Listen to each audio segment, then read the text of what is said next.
Aha. All right, good evening, everyone. This is Dr. Sandra Musial on the Veg Your Way.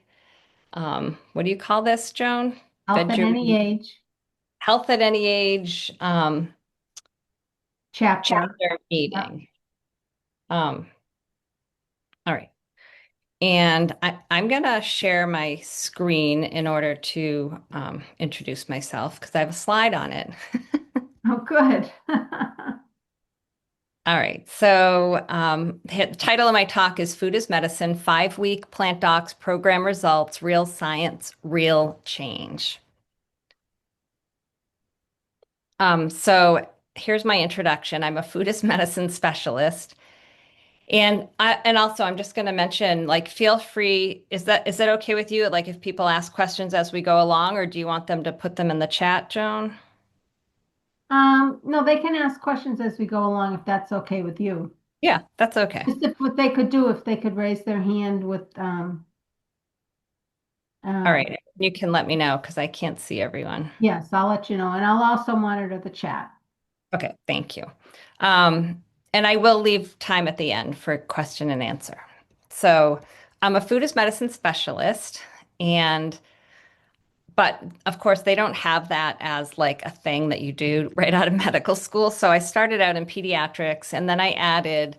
I had an undergraduate degree in nutrition, so I've always had this interest in nutrition. So I did the obesity medicine, boards and the lifestyle medicine boards I felt like compelled to start treating adults, which I'll tell you about.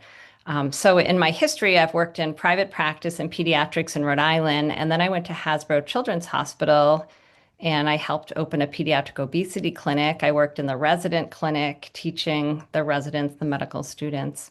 But for my food as medicine education, we don't get this in medical school. I had to do some separate, education that you find around the country. There's a plant-based certificate course out of Cornell. In New York, I did the Institute of Integrative Nutrition, health coaching program, and I became a culinary coach through Harvard's chef coaching because I felt like everyone like tells you you should eat healthier, but if you don't know actually how to cook it, it doesn't do any good. So I felt like teaching people to cook is a really important part of what I want to do. And I co-founded the nonprofit Plant Docs as an avenue to teach people about the importance of plant-based nutrition. So we run group classes remotely in at Plant City. I do one-on-one consultations, cooking classes, and medical student education. So I was going to start with just a brief breathing exercise called the Andrew Wheel 7478 breathing that helps you relax and can help manage cravings, reduce anger or emotional responses, and has been shown to lower blood pressure. And how you do it is you empty the air out of your lungs and then you breathe in quietly through your nose for 4 seconds. Then you hold your breath at the top for 10 seconds. And then you exhale through your mouth through pursed lips, making a whoosh sound for 8 seconds. And if you just do it 4 times, you'll feel a difference. So let's just do it together. I don't know if you can see me or not, but I'll walk you through it. So inhale through four. 1, 2, 3, 4. Hold your breath at the top for 7. 3, 4, 5, 6, 7, and exhale.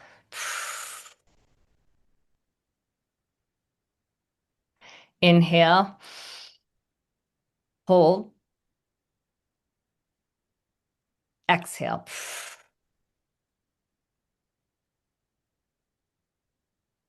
Inhale, hold,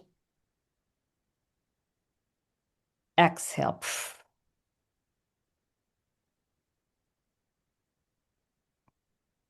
And I feel like even that was just 3 cycles, but you can feel more relaxed and calm because it actually stimulates your vagal nerve to decrease your blood pressure, slow your pulse. And as you get better at this, I was counting pretty fast. You can slow it down to like 1, 2, 3, 4, inhale. And, you know, as you kind of do it more and you relax more, you can slow down your counting. So here's my story of how I went from pediatrics to wanting to help middle-aged people reverse their chronic diseases. This is my two brothers and my sister. And when I read the China study, I was a primary care pediatrician, and I was just blown away by the data and the information in that book and the power of plant-based nutrition to prevent chronic diseases. And I gave it to everyone I knew. I gave it to my brother Steve, who's in the front seat, Wally and Sue in the back seat, my father, my father-in-law, my brother-in-law. I gave it to everyone. And my brother, um, he feels like it saved his life. He was 50 pounds overweight, high blood pressure, high cholesterol. His neighbor had just died of a heart attack, and he was in his 50s, but he felt like a much older man. And this is him before, in his like young 50s, and this is him now. He like is super healthy. He just hiked the whole Colorado Trail, which is like the Appalachian Trail version in the Rockies. This is my mom. She's 95, and they're just, he had such a miraculous improvement after reading this book. I thought this was the most rewarding thing I've done in medicine so far. I want to do more of it. I want to help people get healthy and get rid of their diseases and not have heart attacks. So that's how I ended up in this food as medicine specialty. And I really think of food as medicine. It's super powerful. When I see kale, like I think of like, oh, it has vitamin K that decalcifies. It's going to stimulate my nitric oxide. I'm going to have more blood flow after I eat it. And it really can be as powerful as medicine. And we should know more about it. And this should be our first line treatment for patients, not medicines. We should start with food. If it doesn't work, we have those medicines, but it's so powerful, we should always start with food. So the food that you eat can either be the safest, most powerful form of medicine or the slowest form of poison.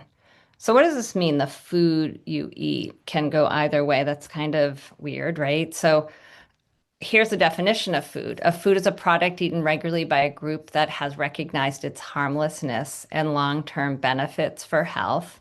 Or my definition is a food is anything you can shove in your mouth. So my point is, if this is really the true definition, like, is this harmless? Does this stuff have long-term benefits for health? But we call it food. We call this food. But this is, a plate of heart attack and diabetes. So I think we need to redefine food because our food choices can go either way.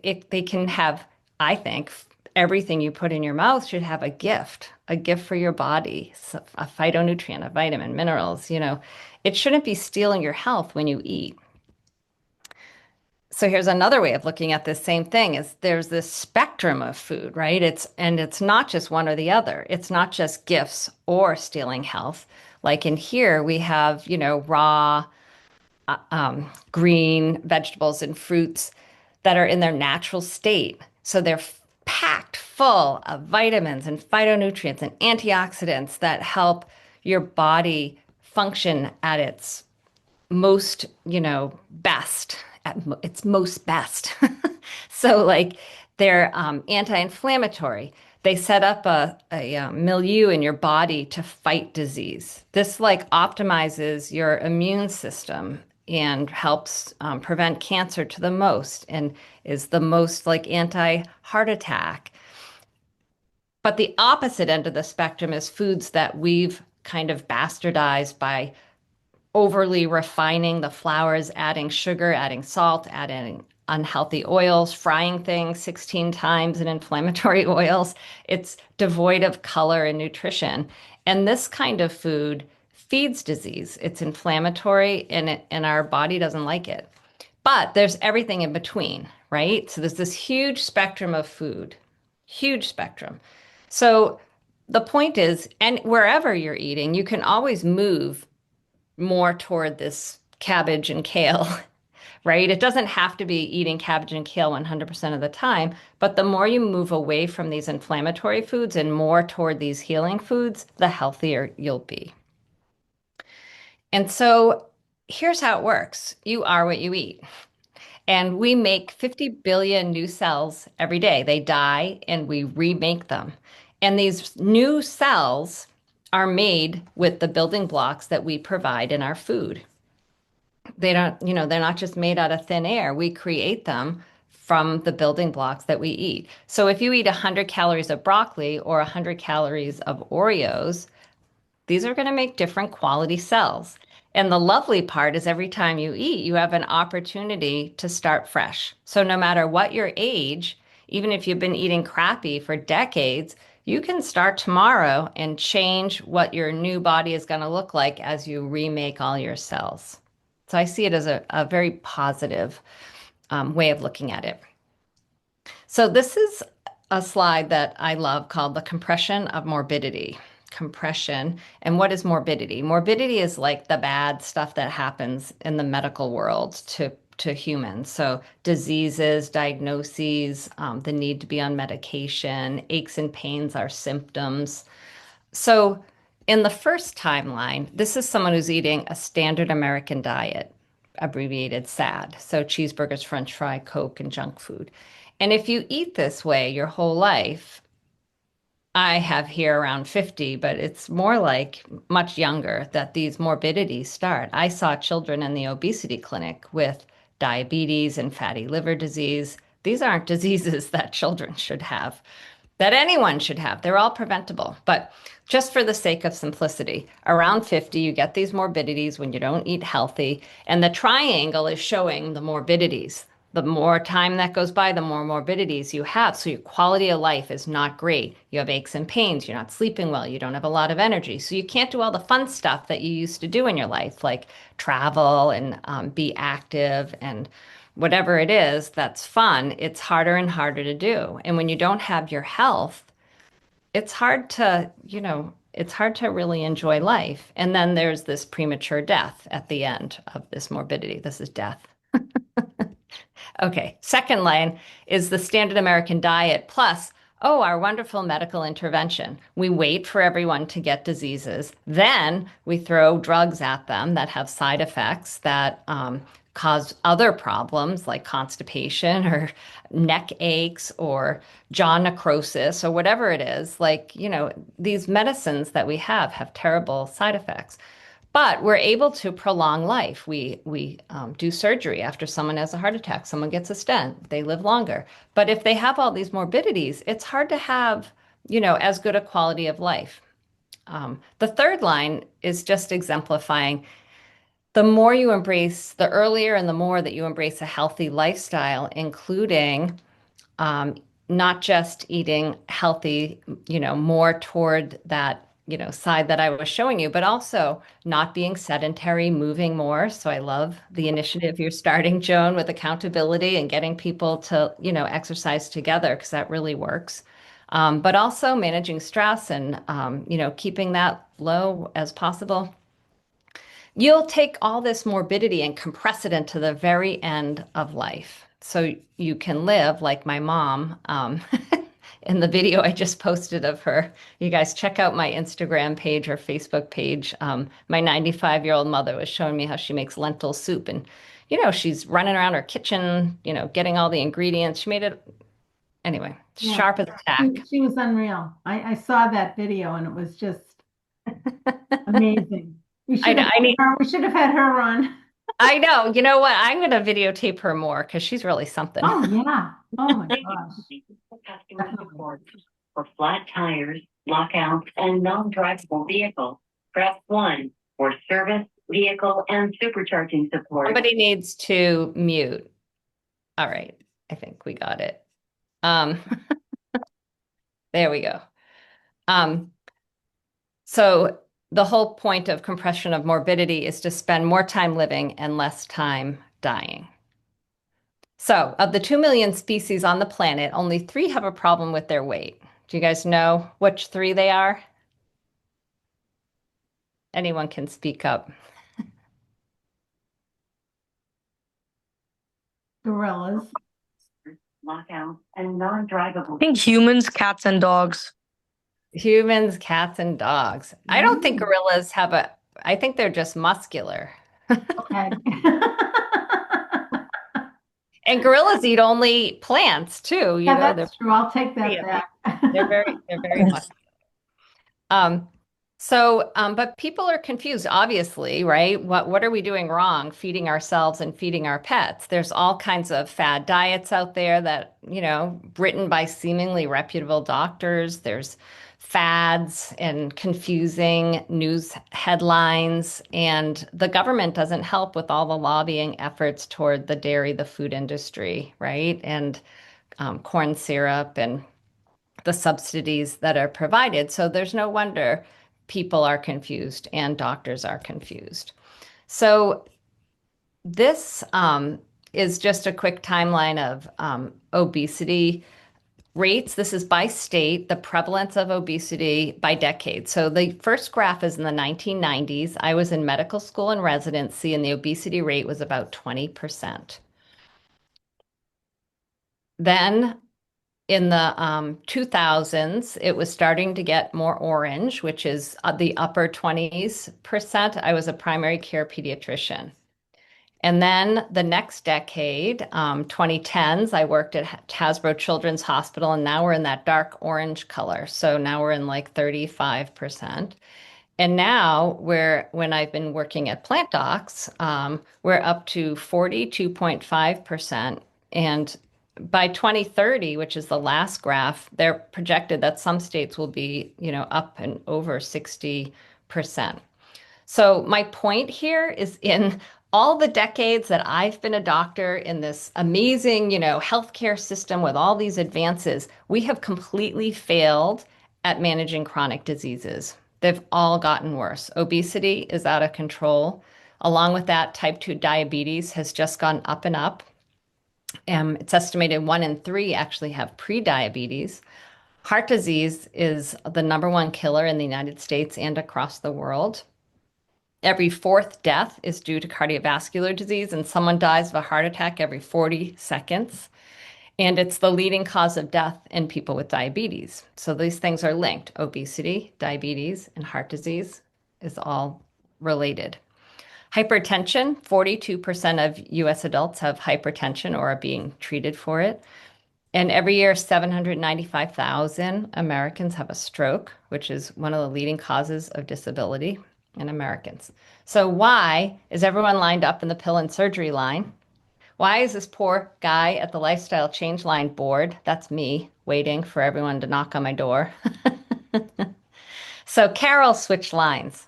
She was in the drug line, but she learned about our program and she came to a jumpstart, and she arrived with a blood pressure of 200 over 110. She also had obesity and the bad cholesterol, the LDL cholesterol. And there were 3 doctors there, and we were all super nervous and wanted to send her to the ER. Like, we're like, you can't walk around with a blood pressure like that. And she said, nope, I'm not going. I have been on multiple medications for my hypertension, and I hate the side effects, or I can't tolerate the side effects. I really want to try plant-based eating. So we let her stay in the program. And at the end of the month, her blood pressure was down to 180 over 90, which is still quite high, but heading in the right direction. She was super committed. She was like one of the all-in participants. Some people go like 50-50, like they're going to try it. And some people just get all in. Oh, and the Jumpstart, by the way, is our 1-month program, which I'm going to talk about. But 3 months later, she sent me this picture of her blood pressure cuff, 112 over 70, which is like an excellent blood pressure. How did she do it? No meds. So she took the magic pill.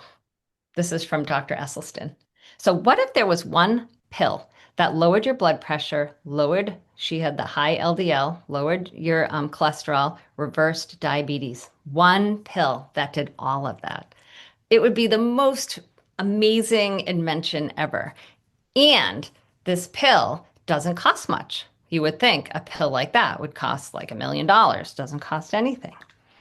And what about the side effects? Well, there are some side effects to this magic pill, and they include clearer skin, clearer thinking, sleeping better, less aches and pains, weight loss, better sexual function. And what is this magic pill? This is the food is medicine pill. And it's that simple. I don't sell supplements. I'm not promoting any like weird diets. I'm just showing you the data on food as medicine.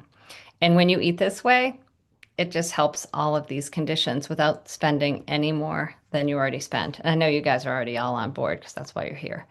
So this is a whole food plant-based diet with limited added SOS, sugar, oil, salt. And this way of eating has been shown in studies to prevent or improve and even reverse heart disease, like coronary artery disease, type 2 diabetes and prediabetes, obesity, lung diseases, including asthma and COPD, brain diseases, including most recently, like a improvement in cognitive function in people with early Alzheimer's and dementia. Infections, it has been shown that people do better. Colon, breast, blood, prostate cancers. And actually, I'm getting involved with this melanoma study too, that people do better with immunotherapy when they eat this way and have a healthy gut biome. Kidney disease, high blood pressure, liver disease like fatty liver, autoimmune diseases, including psoriatic. I saw some with a huge plaque, psoriasis plaque, and this woman had had it for like 10 years and it vanished after like 3 to 6 months of eating this way. Wish I had pictures. But also multiple sclerosis and other autoimmune diseases, ulcerative colitis and Crohn's, depression, anxiety, Parkinson's, and lots of mental health. So it's just helps so many things. So here's just, I'm just going to go through what it is to eat plant-based and some little food as medicine tips. So eat lots of vegetables, leafy greens in a variety of colors. And one tip is that if you chop your cruciferous vegetables, it releases this enzyme called myrosinase, which turns this stable glucoraphanin into this active sulforaphane. That's the name of the antioxidant, one of the powerful ones that's found in broccoli and the other cruciferous vegetables that has anti-cancer property and is heart healthy.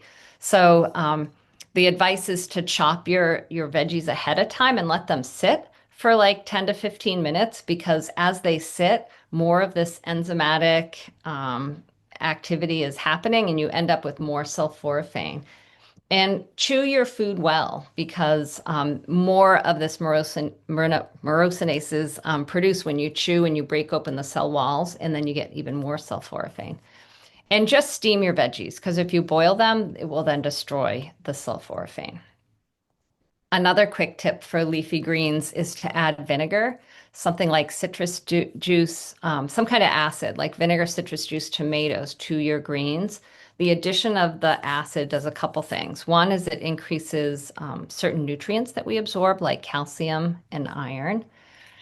And on a plant-based diet, it's important to get this extracted from the leafy greens and absorbed. And also, when we chew leafy greens like kale or beet greens, arugula, our body produces nitric oxide, and that flows through our body and causes vasodilation, which means like widening of the blood vessels, which results in more blood flow getting to all your organs. And when you have mixed the acid with your leafy greens, you get even more nitric oxide. So it makes it even more of a powerful vegetable. But that effect lasts a few hours and it goes away. So for people that are looking to improve their heart health, it's important to eat leafy greens multiple times a day. Eat more fresh fruits is the second thing in the magic pill. And I'm just going to focus on pomegranates, which is actually a big berry. It has all kinds of antioxidants in it, many I can't pronounce. But these help protect the cells from toxins and have anti-cancer properties. They has been shown to suppress cancer cell growth and promote cancer cell death.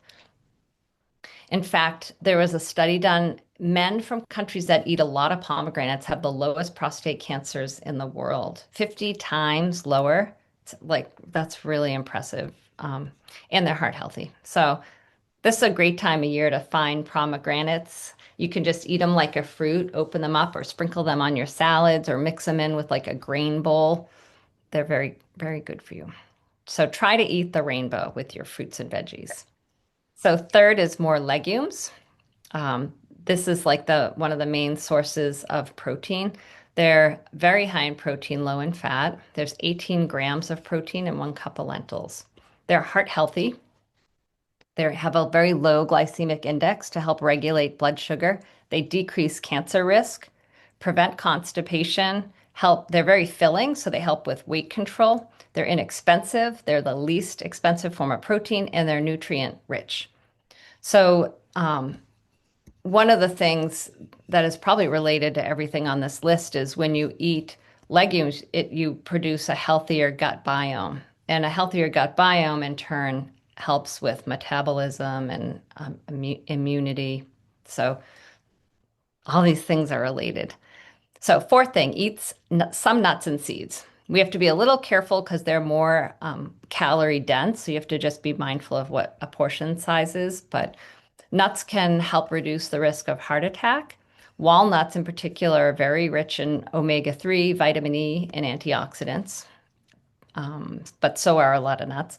Flax seeds help reduce cholesterol and blood pressure and also have anti-cancer properties. So anyone in the audience that's done my Jumpstart will know we talk about flaxseed like a medication that you have to get it in every single day, 1 or 2 tablespoons, depending on, if you have high blood pressure and high LDL, I have everyone take 2 tablespoons of ground flax seeds every day. So the fifth thing in the magic pill is whole grains. So these are the healthy carbs. Carbs have kind of been demonized, but that's because of, white sugar, white flour, pastry, white bread. But the healthy carbs, when you eat these, and the more of these you eat in place of meat and cheese, the less plaque that you will have in your arteries. There's a really interesting study done on that. And they help control glucose and lower your A1C, and they help to fight off cancer, especially colon cancer. So after hearing all this information, the hope is that everyone wants to switch to the lifestyle change line. Why would you want to take pills and surgery if you can just eat better? Did have a couple of questions. Yeah. Melissa wanted to know how long does the green leafy cruciferous vegetables keep activating that enzyme? I think she's thinking that if she prepped it, like ahead of time, a day ahead of time or something. Yeah, that's a good question. I do think it goes away. I don't know about a day ahead, but I know like if you buy the bags of like already chopped broccoli at the supermarket, you do lose, where it was chopped, that goodness is gone. That's why it's better to buy things whole and chop them yourselves. But, it's better to buy the bag of broccoli that's already chopped up rather than not having it. So, Right. And then if you're making soup and you chop, in fact, I just did this. I made a batch of soup and I had 2 cups of chopped kale. mhm. Um, if I put that in the water, it's not that it's boiling, but I mean, Right. Is it degrading? yeah, is it still holding Right. I think it's all in there. It's probably better. I try to add the leafy greens or spinach in my soup in the last 5 minutes okay, rather than have them sit the entire time. I think they're probably healthier that way. But okay. again, if you're eating vegetable soup with kale, like you're doing all right. Okay. Oh, we got another one here. How does using frozen veggies impact the enzyme?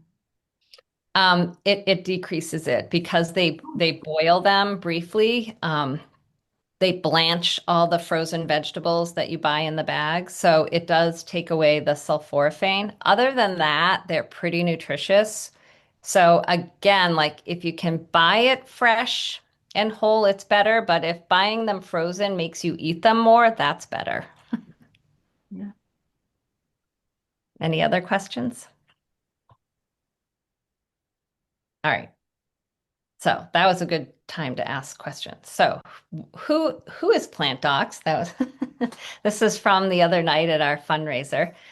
From left to right is Dr. Stephen Stein, who practices at Family Medicine of South Attleboro, and he helps me do all the cooking for the jump starts. And this is Dr. Mariah Stump. She's an internal medicine doctor at Brown Health, and she's also an acupuncturist. And she is my co-leader of everything I do in the medical school. So she and I teach the medical students and the residents in a few different courses. And in the middle is Janet Limke, who I think you guys know. Am I right? Um, so she is our newest plant doc, and she's going to co-teach the January Jumpstart with me, and she's going to be doing Food for Life courses, wearing a plant doc hat. That's Oh, figured that's it. good. Yeah, she's done a few Food for Life sessions at the Council on Aging in Mansfield, and people love her. Yeah. So I'm really excited to be partnering with her. That's me. And then Shika Murchia, who you guys know and who's on the call. So Shika's a internal medicine resident in Braintree, and she's going to be co-teaching the April Jumpstart with me.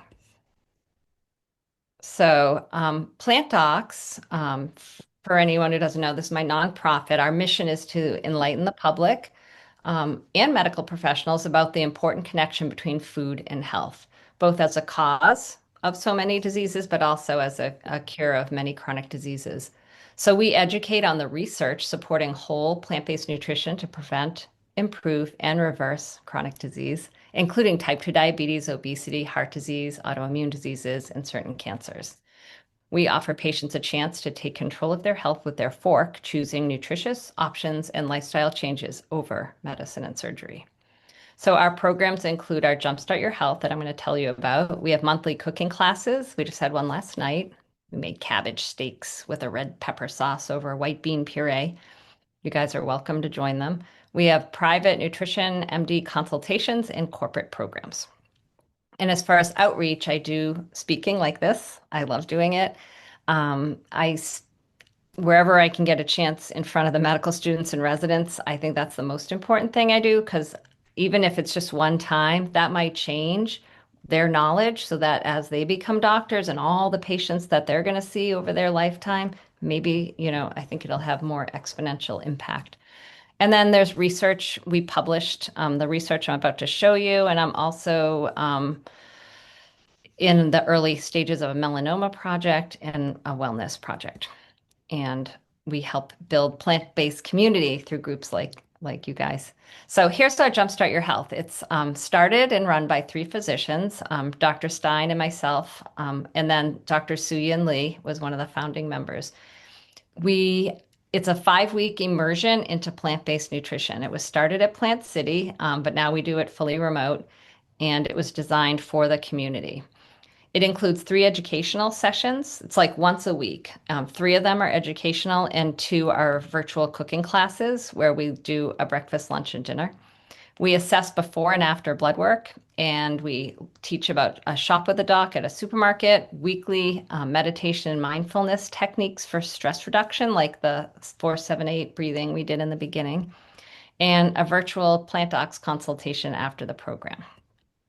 So this is just a sampling of some of the things we teach, like I showed you on food choices, and this is included in our slides, like what food is medicine is. Here are some tools for success that we share with them, like the Plant Docs plate, like how you would plan a meal to include fruits, vegetables, legumes, and whole grains, but also healthy fats. And this is my favorite app. You guys probably know it, but it's the Dr. Greger's Daily Dozen app that's interactive.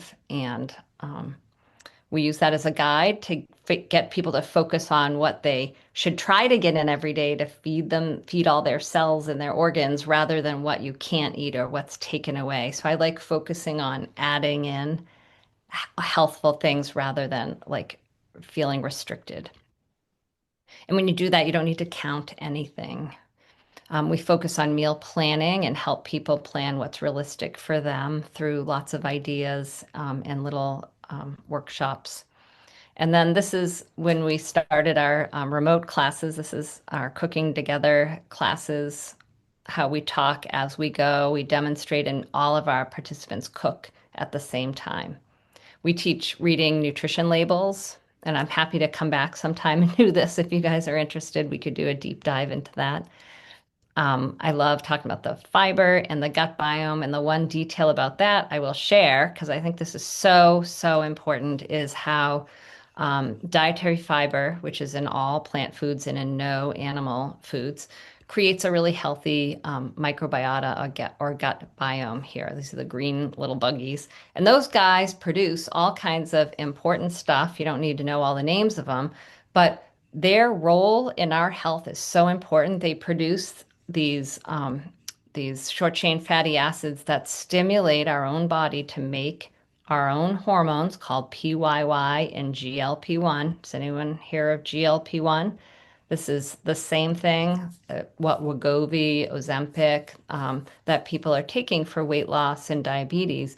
This is how you make your own GLP-1. GLP-1 and PYY are both satiety hormones, so they make you feel full. So I just like to point that out because a lot of people don't realize that some of the drugs we take are things that our own bodies can just make more of if they were to get more fiber. So we also do blood work assessment before and after. We look at lipids, liver enzymes, A1C to assess for diabetes and a marker of inflammation. And we explain in the class like why they're so important. Like this is showing how LDL produces plaque in the arteries. And it's the same underlying root cause of both heart attack and stroke. Here's me at the supermarket with holding a bunch of loaves of bread and explaining why one's better than another and reading labels. Here's one of our mindfulness techniques that we teach. And so Deb, she's someone she was my first remote patient after COVID. And she was calling in from the Catskills in New York. She had gone to her doctor, had been diagnosed with high cholesterol and type 2 diabetes. And she was shocked because she's Italian roots, so she eats pretty like Mediterranean diet. She only uses olive oil. She doesn't deep fry anything. She doesn't go out to restaurants that much. And she hikes a lot. But you've heard the saying, you can't exercise away a heart attack, right? Sometimes if you're not eating the right thing, your LDL is going to go up. It leads to heart disease. So she asked her doctor if she could, her doctor wanted to start meds, right? She said, your cholesterol's too high and you have type 2 diabetes. And she said, can't I just change my diet? And the doctor said, no, this is genetic. Look at you. Look how thin you are. You're active and you eat this Mediterranean diet. No. So, fortunately, her brother, Alan, had done the jump start and said, you got to call Sandy. So here are her labs before. Her cholesterol was 246 and we want it under 200. Her LDL was 140. We want it under 100. And her A1C had been 6.5, which is just over the cutoff for type 2 diabetes. And on her own, before the jump start, she was able to bring it down to 6.1, which is in pre-diabetes range. So that was before the jump start. So what changes did she make? She cut out all her fish and chicken and just did plant-based. So more beans. She was doing whole grains, but it was more whole grains, and she cut out all the olive oil. She was only using olive oil, but she was using a lot of it. After the program, her cholesterol dropped from 246 to 165. Her LDL went from 140 to 78. This is in 5 weeks. And her A1C went all the way down into the normal range. She actually lost a few pounds. The biggest struggle she was having was she was worried about being too underweight with the diet. So she had to eat more avocados and nuts and peanut butter. And still, this is what happened. So it's just such a success story and also hopefully a lesson for her doctor that don't call things genetic if you don't know what you're talking about. All right. So I also do private consultations.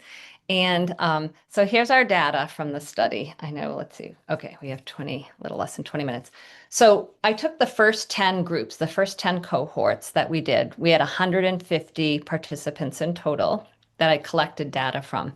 100% agreed to be in the study. For 70% women, 30% men. Average age was 52. We collected weight, height, BMI, and blood pressure on everyone, and we did baseline blood work on everyone. All the labs I showed you, the cholesterol, the liver function test, the A1C, and the inflammatory marker. And then we only repeated it if it was abnormal to begin with, because insurance wouldn't pay for it otherwise. So it wasn't like a real study, you know what I mean? We didn't have a control group, which is one of the limitations. And it was like a self-selected group, like people that come to the Jumpstart and pay $350 are interested in improving their health. So they're like probably a much more motivated group of individuals than your average American. And we had COVID happen in the middle of the study. So we had to switch things around. But despite all that, we didn't provide any food. Some studies, they like mail the food and they know exactly what people are eating. So we had no idea what people were eating. We were suggesting, like, this is what we would love for you to eat, and this is how you do it, and this is how you cook. But they could have been going home, leaving the program and eating at McDonald's. We didn't know. And we had no strict rules about going all in. I didn't want anyone to feel pressured or obligated. There were people that were like, I still have a frozen steak in the freezer I need to use up. So, despite all this, we still had these incredible results. And I was able to publish it last year in the American Journal of Lifestyle Medicine. It was called A 1-Month Whole Food Plant-Based Nutrition Education Program Lowers LDL, A1C, and Decreases Inflammatory Markers. So I was very proud of this.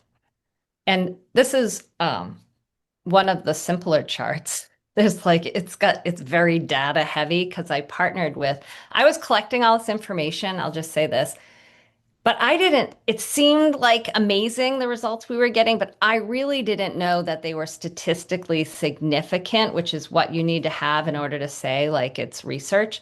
So I partnered with this woman who had published a lot of nutrition studies from the Brown School of Public Health. She was a PhD and an RD, meaning she was like a nutritionist with a doctorate degree, and she knew all the statistics. So I shared all my de-identified data with her, meaning there were no names or anything. It was just all these spreadsheets, and she did all this like. N means how many people were in each group. This is systolic blood pressure. So this is just showing that the baseline blood pressure, and this is high risk group. So this is only people who had high blood pressure. The average high blood pressure was 142 over 89 before the program, and the average blood pressure after was 132 over 81. So this showed this is the change, percent change, and then the last 3 columns are all statistics. But I'm going to make it easy for you. I'll just point out 2 numbers on this graph. The total cholesterol dropped 38 points in 1 month, and the inflammatory markers dropped 31%. So I'm just going to walk through the highlights of what was significant. So the blood pressure, systolic dropped 10 and diastolic dropped 8.7. So that means like if you came in with a blood pressure of 130 over 90, afterwards it would be 120 over whatever that is, 81.3. Does that make sense? So this is pretty significant. The weight dropped 4.3 pounds. It's not a weight loss program, and I don't believe in weight loss programs because losing weight just for the sake of losing weight doesn't work. People gain it back. And when you have rapid weight loss, it stimulates all these starvation hormones that make you want to eat more as soon as you go off your diet. We're embracing a lifestyle change. And when you do that, the side effect is that you lose weight. And a pound a week or even a half a pound a week is a really healthy rate of weight loss. Total cholesterol dropped 38.8 points in 1 month. LDL, the bad cholesterol, dropped 22.7 points. This is a normal liver, and this is what a fatty liver looks like. It has all this fat infiltrated, so it actually changes color and gets puffy, and then So just to show you, we only had 8 and 9 people total out of the 150 that had elevated enzymes. So it's not a lot of people. So the averages dropped 24 points and 23 points, which is great, but it's not statistically significant because we didn't have enough people. If those numbers were like 40, this would be, anyway, the point is it's going in the right direction and it has been shown to reverse fatty liver, but it didn't in our study. So in A1C, that's the marker of diabetes. For people that had diabetes, or prediabetes, the average was 6.6, so it dropped 0.2, which is really amazing in 1 month, because you're really only supposed to check it every 3 months. So the fact that it made that much change in 1 month is really profound. And then the marker of inflammation dropped 30%, which was huge. So I just made this chart that compares semaglutide, which is Ozempic and Wegovy, to tirzepatide, which is Zepbound and Mounjaro. Those are the GLP-1s that like everyone is on. The Mediterranean diet versus our Jumpstart, just to give some context. So these programs were over 15 months, 16 months. This study was over 2 years, and our study is 1 month. So in that amount of time, people lost 28 pounds, 43 pounds, 6 pounds, and 4 pounds. And the asterisk is if you were to extrapolate that over 15 months, like in this study, if people were to continue to lose 4 pounds every month, that would be 60 pounds. You might not continue to have that rate of weight loss. If we look at blood sugar, these drugs lower the A1C 0.3 over 15 months, 0.4, and ours was 0.2 in just 1 month. Total cholesterol, they're not that effective. Goes down 5 points, 13 points, 9 points. Ours was 38 points. And then the bad cholesterol, 8 points, 17 points, 8 points, 22 points. Inflammatory marker only drops 0.9, ours dropped 2. And then the blood pressure drops also don't compare. So, little roadie, we should get on the map here. We're kicking ass compared to all these GLP-1s. I don't know why people aren't just crawling to me for some broccoli. All right. And then this was a slide. If you guys went to Kumara Siddhartha's talk that he did at that beautiful art gallery in North Attleboro, he gave me permission to use this slide. I just love it. It's comparing a whole food plant-based diet to semaglutide, which is the like Wegovy and Ozempic GLP-1 drug. I just think it's such an important slide. I'm repeating it in case you were there. Like, we have our own GLP-1, like I showed you on the slide, that is 100%, when you eat a whole food plant-based diet, you're stimulating that thing. So it's the same. Semaglutide has 53% alignment with our like real GLP-1. Both of them reduce overeating because that's what the hormone does, GLP-1. It makes you feel more full. But only a plant-based diet does this opposition to ghrelin, which is our hormone that makes us hungry to help suppress appetite. The semaglutide doesn't take that into account. The diet helps burn more calories, addresses the root cause of diabetes, is helpful in cancer prevention. It gives you a healthier gut bacteria. The drug does none of that. They both help prevent heart attack and stroke, but only the diet actually has been shown to help dying from a heart attack or stroke. Sorry, I think I said that wrong. They both prevent having a heart attack or stroke, but only the plant-based diet prevents the dying from it.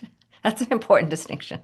And then so important that the positive, the side effects, the diet has positive long-term health for all these things I mentioned, where the side effects of semaglutide are all, mostly negative, and it has an extreme cost. So I just really appreciated that slide.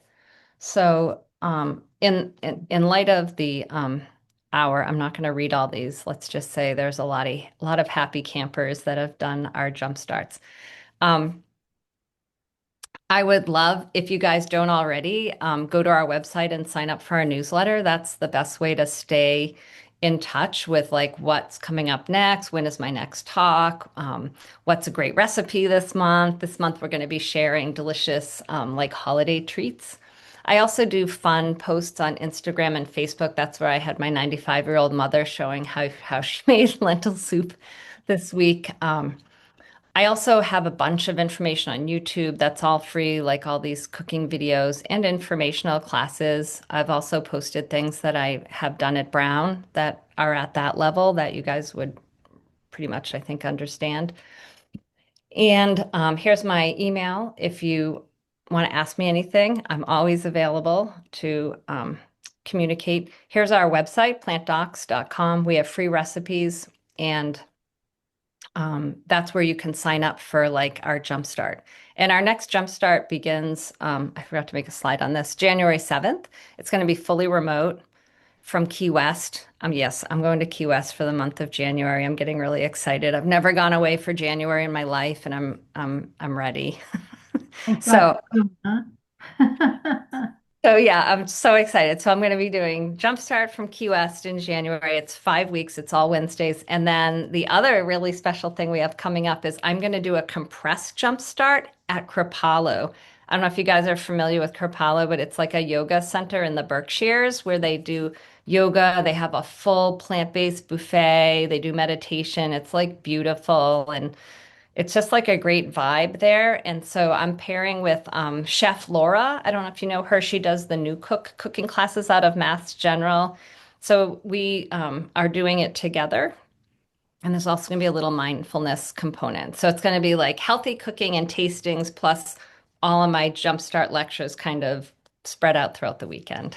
So So we did have a couple of questions. yeah, sure. Ian wanted to know, can you say a word about water intake, especially as your digestive system is getting used to the new diet? Yeah, I think hydration is really important and underrated. And I think a lot of elderly people, as they get older, don't have that thirst drive. So I Mm. think are even more um, kind of subject to dehydration. So I try to shoot for 60 ounces per day. So, and I think it's like your weight in pounds. Yeah, your weight in pounds divided by two is one like rough kind of guide to how many ounces you should have a day. So Mhm. someone who's like 200 pounds would need to drink more water than a 100-pound person. Right. And then Nancy wanted to know, how do you get this out to the Main Street doctors? They know next to nothing about nutrition. Um, Oh, I so agree with you. I mean, I'm trying to do my part at Brown. We get about 1/3 of the, I know it's not 100%, but 1/3 of the students do our Mariah and my food and health course. And my lectures on whole food plant-based diet and heart disease reversal. And Mariah also talks about it. And they get cooking classes. Unfortunately, they're plant forward. They're not whole food plant-based. We're trying to move it in that direction. And then there's a new professor at Brown who's took over the nutrition course, and he is much more about planetary health, and I think is talking much more about plant-based nutrition too. I think it's going to be a generational thing. Like we're not going to teach the 50 and 60-year-old doctors if right. they're not open to learning about this. So I was reading the other day that it took the tobacco in 20 years for the tobacco industry. longer. From Yeah, the time they knew it was cancerous to the time like we got it out of yeah.